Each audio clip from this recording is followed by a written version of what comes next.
श्री अकाल, जय मसीह की, राम राम जी, जय माता की, जय हिंद, जय भारत, जय ससुराल वालों की। साथियों, आपका स्वागत है डिसेंट फैमिली में। साथियों, आज हम बात करेंगे कि अगर आपने अपना ईसीएस स्टॉप करवा दो तो आपको कोई भी अब ईएमआई देने की जरूरत नहीं है। साथियों, सबसे पहले तो ईसीएस के बारे में समझेंगे। ईसीएस क्या भला है भाई? ECS means electronic clearing system. ये आया कब है? ये आया है 2007 में। इसका पूरा नाम जो है वो है पेमेंट एंड सेटलमेंट एक्ट 2007। अब इसका कहते हैं कि अवस्था आविष्कार की जननी है। जब किसी चीज़ की अवस्था होगी तो उसका आविष्कार भी होगा। ऐसा सन 90 के दशक में भी लोगों के लोन होते थे, 80 के दशक में भी होते थे। ब्रिटिश काल से लोगों के लोन होते आ रहे हैं।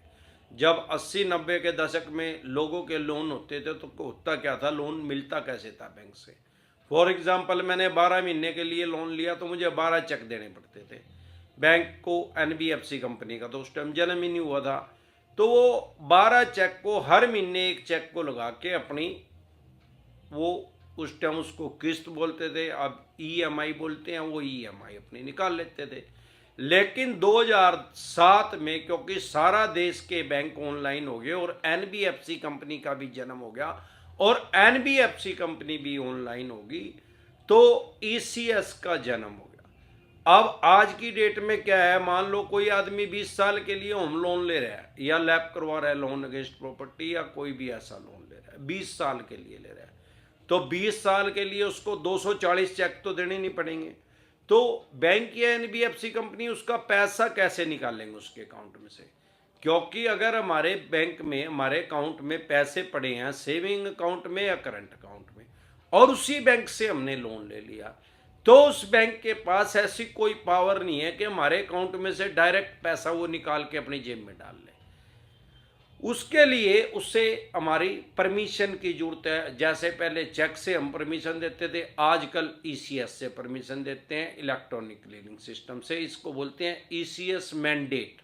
ईसीएस मैंडेट पे आपने साइन किए होंगे, या नैच नाम से भी आ गया है, नैच पे आप साइन करोगे तो वो भी ईसीएस मैंडेट की तरह ही काम करता है।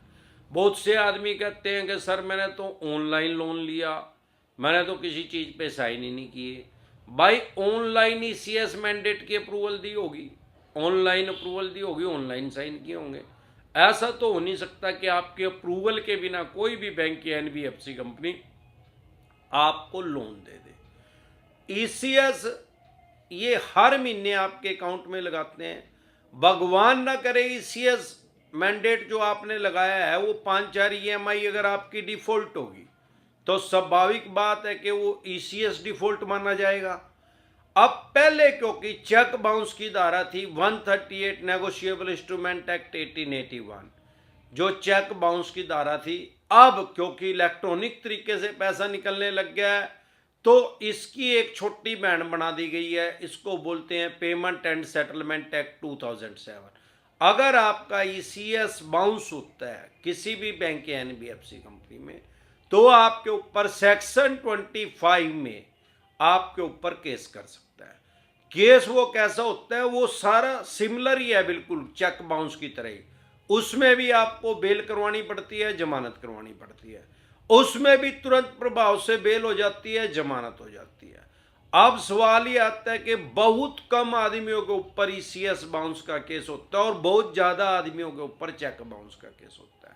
उसका सबसे बड़ा कारण ही है कि भाई चेक तो लेते हैं ब्लैंक, आपके साइन करवा लिए, आपने 10 लाख रुपए का लोन लिया, 5 लाख रुपए तार भी दिए, उसको 5 लाख का चेक बाउंस भर के उसमें रकम साइन तो आपने कर ही रखे हैं, या 10 लाख का उसको बाउंस करवा देंगे।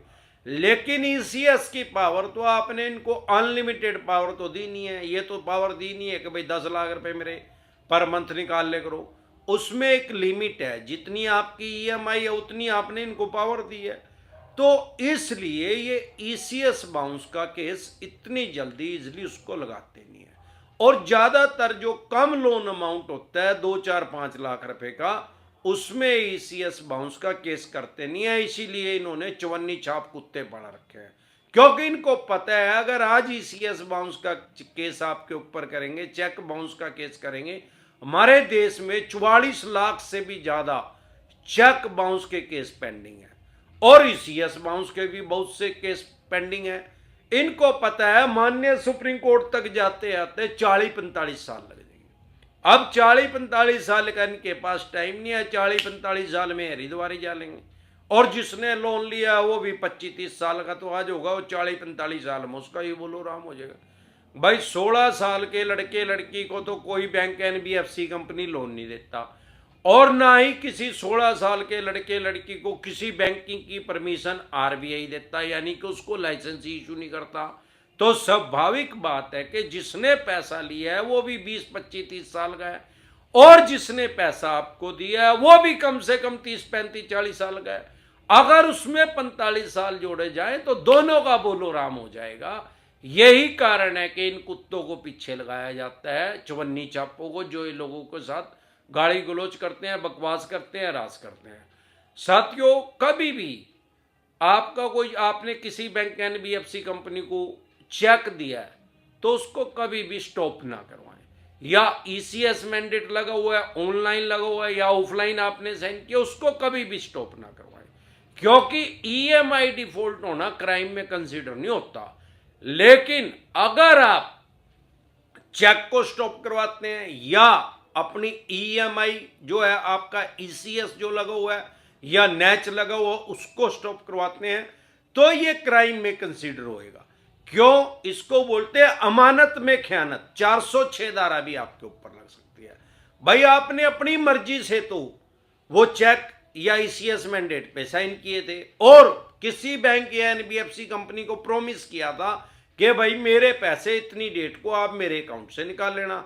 अब आपके पास अगर पैसे नहीं है तो आप उस प्रॉमिस को नहीं तोड़ सकते। पैसे ना होना क्राइम में कंसीडर नहीं होता। आपके चाहे 50 ईसीएस बाउंस हो जो, आप उसको स्टॉप ना करवाएं। ज्यादा से ज्यादा ये चेक बाउंस का केस कर देंगे या ईसीएस बाउंस का केस कर देंगे।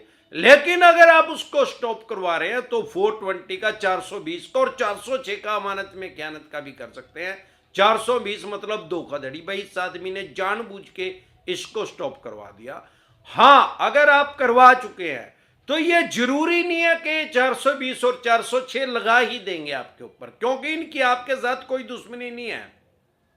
ये आपको जेल में नहीं भेजना चाहते, क्योंकि इनको पता है अगर जेल में भेज दिया फिर घंटा चवन्नी भी नहीं मिलेगी, फिर पैसे कैसे देगा जब ये अंदर ही चला गया।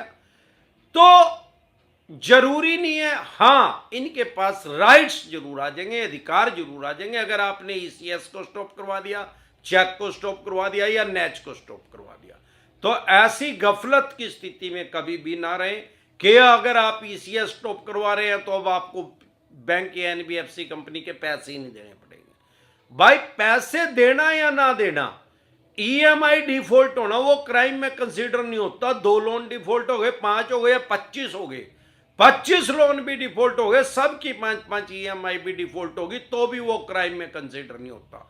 लेकिन अगर उसको स्टॉप करवा रहे हैं तो जरूर क्राइम में कंसीडर होगा। 2 तरह के नोटिस को कभी भी वॉइड ना करें। एक 138 का चेक बाउंस का अगर आपके पास आ रहा है, एनआई एक्ट बोलते हैं जिसको, उसको कभी भी इग्नोर ना करें, कभी भी हल्के में ना लें, नहीं तो अपनी जेल में जाने की तैयारी कर लें अगर उसको आप इग्नोर कर रहे हैं। वैसे तो 99% चवन्नी छाप फेक नोटिस भेजते हैं हमेशा।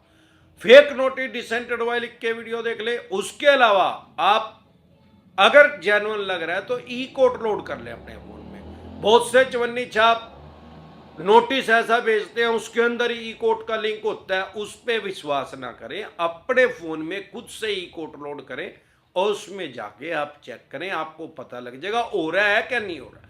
हो रहा है अगर आपके ऊपर चेक बाउंस का केस तो आप तुरंत प्रभाव से इसमें जाके जमानत ले लें, बेल ले लें। बेलेबल ऑफेंस है, जमानती अपराध है, तुरंत प्रभाव से आपको जमानत मिल जाएगी। अगर नहीं जमानत लेंगे तो आपका बेलेबल वारंट इशू हो जाएगा, फिर भी नहीं जाएंगे। नॉन बेलेबल वारंट इशू हो जाएगा, फिर भी नहीं जाएंगे तो आपको कोर्ट से बगोड़ा घोषित कर दिया जाएगा, पीओ घोषित कर दिया जाएगा। फिर पुलिस का जरूर काम है, फिर पुलिस आएगी, आपको उठाएगी और उसी स्टेट की जेल में आपको बंद किया जाएगा जहां पे जाके इन्होंने आपका चेक बाउंस किया है। अब इससे क्या समझ में आता है, क्या शिक्षा मिलती है भाई? चेक बाउंस होना क्राइम में कंसिडर नहीं है, कोर्ट की अवमानना करना क्राइम में कंसिडर होता है। अगर आप जा ही नहीं रहे, बार बार नोटिस इशू रहे हैं, जिसको कोर्ट की भाषा में समन बोलते हैं। दूसरा, अगर आपके पास सरफेसी एक्ट 2002 के अकॉर्डिंग नोटिस आ रहा है 13(2) का, 13(4) का, 13(2) का, 13(4) का, सिंबॉलिक पोजीशन का, फिजिकल पोजीशन का, उसको कभी भी इग्नोर ना करें, कभी भी हड़के में ना लें, तुरंत प्रभाव से लीगल एडवाइस लें। अगर आप हमारे साथ टेलीफोनिकली जुड़ना चाहते हैं, पर्सनल मीटिंग करना चाहते हैं, फिर आपका लोन 2 करोड़ का है, 5 का, 25 का, 50 करोड़ का है, जितने भी करोड़ का आपका लोन है, लोन से रिलेटेड जो भी दिक्कत परेशानी समस्या आपको आ रही है, जो भी लोन से रिलेटेड आपके पास डॉक्यूमेंट्स है, वो सभी लेके आप मेरे से पर्सनली मीटिंग कर सकते हैं, पर्सनली एडवाइस ले सकते हैं, टेलीफोनिकली भी एडवाइस ले सकते हैं। फिर आपका लोन 2 करोड़ का है, 5 का है, 25 का, 50 करोड़ का है, जितने भी करोड़ का है, आपके पास 138 नेगोशिएबल इंस्ट्रूमेंट एक्ट 1881 के तहत नोटिस आ रहा है, सरफेसी एक्ट 2002 के अकॉर्डिंग नोटिस आ रहा है, 13(2) का है, 13(4) का, सिंबॉलिक पोजीशन का, फिजिकल पोजीशन का, डीएम साहब का, या पेमेंट एंड सेटलमेंट एक्ट 2007 का, या आर्बिट्रेशन एंड कंसोलिडेशन एक्ट 1996 का, या रिकॉल नोटिस आ रहा है, या अन्य किसी तरह का कोई भी आपके पास नोटिस आ रहा है, लोन से रिलेटेड जो प्रॉब्लम है वो सभी लेके आप मेरे से पर्सनल एडवाइस ले सकते हैं। हमारे साथ जुड़ने का क्या प्रोसेस है, आपकी स्क्रीन पे कमेंट बॉक्स के अंदर एक नंबर आया हुआ है 9306347314। इस नंबर को सेव करके व्हाट्सएप मैसेज करें, तुरंत प्रभाव से रिप्लाई आएगा कि कैसे आप हमारे साथ टेलीफोनिकली जुड़ सकते हैं या पर्सनल मीटिंग कर सकते हैं। एक बार जोर से मिलकर नारा लगाएंगे, जय